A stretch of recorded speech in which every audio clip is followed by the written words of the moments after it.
ছেলে brain stroke, ছেলে cancer মারা গেছে, হাজবেন্ড মারা গেছে, এটা দিয়ে আমি সংসার মেনটেন করি। কেন আমাদের উপর এত অত্যাচার? এই অত্যাচার সহ্য করবো না, এবার নির্দিষ্টভাবে বসাতে হবে। এবার আমাদেরকে দুদিন পরে পরে রাস্তা ফেলে দেওয়া না, এবার আমরা নির্দিষ্টভাবে আমাদেরকে বসাতে হবে। এটা কি আপনি রোজগারের পথ? হ্যাঁ, এটাই আমার রোজগারের পথ। কিভাবে চলেন? এটা দিয়ে চলি। আমার ছেলে অসুস্থ, ব্রেন স্ট্রোকের রুগী, ওর 7,000 টাকা আগে ওষুধ, এটা দিয়ে আমি রোজগার করে ফ্যামিলি ক্যান্সার করে ছেলেকে পালতে হয়। এখন কি চাচ্ছেন? আমি আমাদের পরিগুলি যেখানে নির্দিষ্ট ছিল সেখানে যেন থাকে, আর যেন প্রস্তাবা এসব না করা হয়। আপনার ক্ষয়ক্ষতি কিরকম হলো? আমার কিছু হয়নি। আমি রাত্রে একটার সময় কেন এসে মেয়েকে নিয়ে যাবো ভিতরে? আমি এটা জবাব চাই।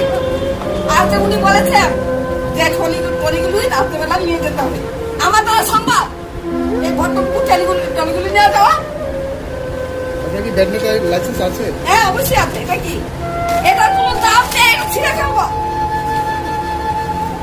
এটা কেন দিয়েছে? কেন দিয়েছেন এটা?